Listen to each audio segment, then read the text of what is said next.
प्यारे बच्चों और साथियों, जैसा कि हम सभी जानते हैं कि एक महामारी जो पूरे विश्व में फैली है और इस समय हमारे भी देश में है, तो मैं के.एन. यादव अपने इस channel tradition of student support educational की तरफ से आप सभी छात्रों से और साथियों से अपील करता हूं कि आप सभी घर पर रहें और सुरक्षित रहें तथा सोशल डिस्टेंसिंग सामाजिक दूरी का पालन करें और सुरक्षित रहें। प्यारे बच्चों, हमने इस चैनल के माध्यम से आप सभी के लिए बेहतर टीचिंग देने का प्रयास किया है अपने वीडियो के माध्यम से। तो मैं आप लोगों से अपील करता हूं कि आप सब घर पर रहें और घर से ही पढ़ाई लिखाई करें तथा जो भी आपको समस्याएं आती हैं उन समस्याओं को आपके हम इस चैनल के माध्यम से दूर करने का भरसक प्रयास करेंगे। साथ ही मैं फिर आपसे ये निवेदन करता हूं कि आप सब घर पर रहें, सुरक्षित रहें तथा जो हमारा देश ये इस लड़ाई को लड़ रहा है उसमें अपना अमूल्य सहयोग प्रदान करें। अपने परिवार को सुरक्षित रखें, गांव को सुरक्षित रखें, देश को सुरक्षित रखें। इसी के साथ जय हिंद। प्यारे बच्चों, आज हम आपको क्लास 9th में मध्य पद को 2 भागों में बांटने की विधि द्वारा गुणनखंड करना बताएंगे। इसके लिए एक क्वेश्चन हम लेते हैं।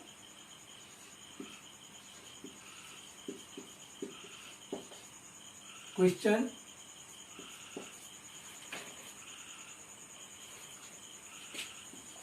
x² - 7x + 12, ये हमने क्वेश्चन लिया है और हम ये जान रहे हैं कि हमें इसका गुणनखंड करना है, जैसा कि ये यहाँ पे लिखा हुआ है। तो प्रश्न को कंप्लीट कर देते हैं।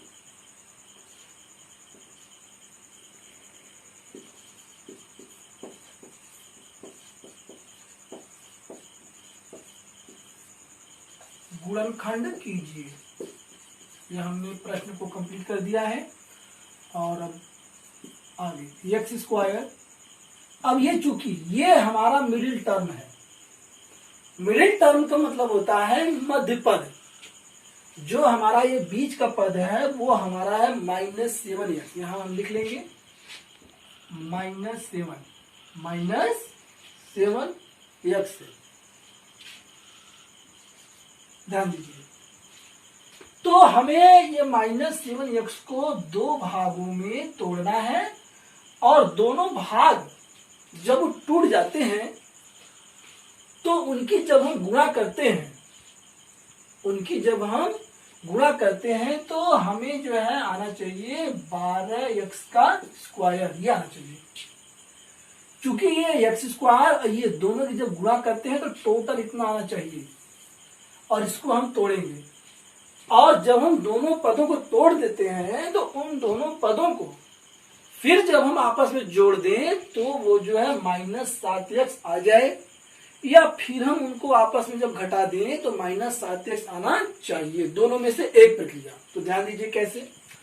हम यहाँ पे क्या करते हैं, चूंकि हमें यहाँ पे चाहिए -7x और यहाँ पे हमारे पास है 12 और हमें 12 यहाँ पे अचर चाहिए और यहाँ पे जो अचर 7 है, तो हम इसको तोड़ेंगे -4x और इसमें तोड़ेंगे एक पद और लेंगे यहाँ -3x। हमने -4x -3x हमने लिया। तो जब हम इन दोनों की गुणा करते हैं, ध्यान दीजिए, -4x इंटू में -3x, जब हम दोनों की आपस में गुणा करेंगे तो माइनस माइनस प्लस और 4×3=12 और x का स्क्वायर, यानी ये यहाँ पे बैठ रहा है जो हमें प्लस का चाहिए। प्लस का हमें जब इसको गुणा करेंगे तो हमको जो है प्लस का 12x² यहाँ पे चाहिए, तो जो हमको यहाँ पे मिल रहा है। तो इसका मतलब है कि ये जो -7x है वो हमारा दो पद, एक तो ये हो जाएगा -4x और दूसरा खंड हमारा हो जाएगा -3x। इसमें हमको तोड़ना है, तो यहाँ पे हम लिख रहे हैं, ध्यान दीजिए, -4x -3x और प्लस का 12। ध्यान दीजिए, हमने केवल ये मिडिल टर्म को तोड़ा है, इसीलिए हमने लाइन कर दिया है, अंडरलाइन कर दिया है, रेखा हमने खींच दिया है उसके नीचे। अब आप यहाँ ध्यान दीजिए कि हमने यहाँ पे -7x को, एक बार फिर मैं रिपीट करता हूँ कि हमने -7x जो मिडिल पद है, मध्य पद है, उसको हमने तोड़ा है -4x -3x। -4 -3 जब हम उसको ऐड करेंगे तो -7x जो है यहाँ पे आ जाएगा, और जब हम इन दोनों की गुणा करेंगे तो 4×3=12x² आएगा। क्योंकि ये जो सिस्टम होता है ये वास्तव में द्विघात समीकरण है, जो मैं आपको बताता हूं। 1 मिनट ध्यान दीजिए, वो जो है इस प्रकार से है,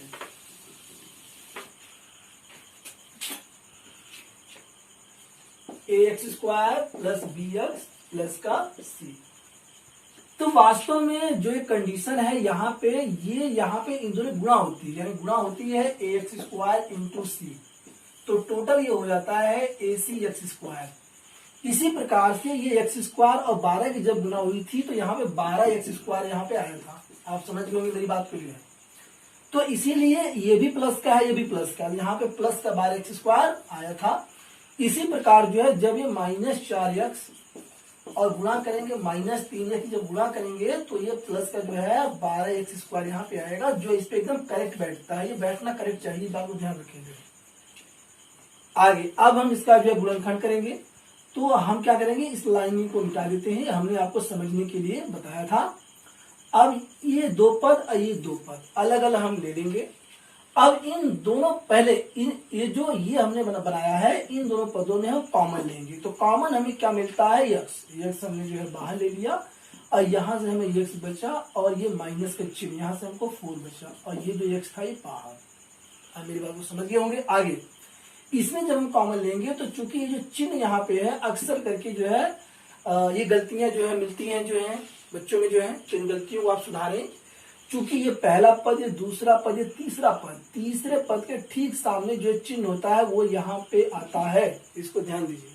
अब इसमें कॉमन क्या मिलता है, 3 हमने कॉमन ले लिया, तो यहाँ से हमको x बचा, और चूंकि ये प्लस है, ये प्लस जो है, मैं एक बार फिर आपको रिपीट करता हूँ, प्लस जो है माइनस गुणे माइनस के रूप में, यानी 2 माइनस है, तो एक माइनस यहाँ बाहर हो जाएगा, तो एक माइनस यहाँ बचेगा। ये फिर यहाँ ध्यान दीजिए, माइनस गुणे माइनस में प्लस है, एक माइनस बाहर, तो एक माइनस यहाँ बच गया। और ये जो 12 है, 1 मिनट मैं यहाँ आपको रफ करके बताता हूँ, जो 12 है वह जो है 12 4×3 के रूप में है, इसको ध्यान दें यहाँ पे। तो अगर 3 हम इसमें से बाहर ले लेंगे तो यहाँ से जो है 4 हमको बचेगा। एक खास बात ध्यान दीजिए कि दोनों ब्रैकेट में एक जैसा सेम होना चाहिए, जरा सा भी एकदम अलग नहीं होना चाहिए, न तो माइनस में न तो वो प्लस में। अगर वो इक्वल नहीं आता है, दोनों ब्रैकेट समान नहीं आता है, तो कहीं न कहीं कोई कमी जो है इसमें रह गई है। आगे अब क्या करेंगे, हम x-4 को हम कॉमन ले लेंगे, x-4, और दूसरे कोष्टक में हमें x बचेगा, और ये -3, और ये हमारा राइट आंसर है। इसी के साथ ये वीडियो हमारा आपको कैसा लगा, हमारे इस चैनल को सब्सक्राइब करना न भूलें।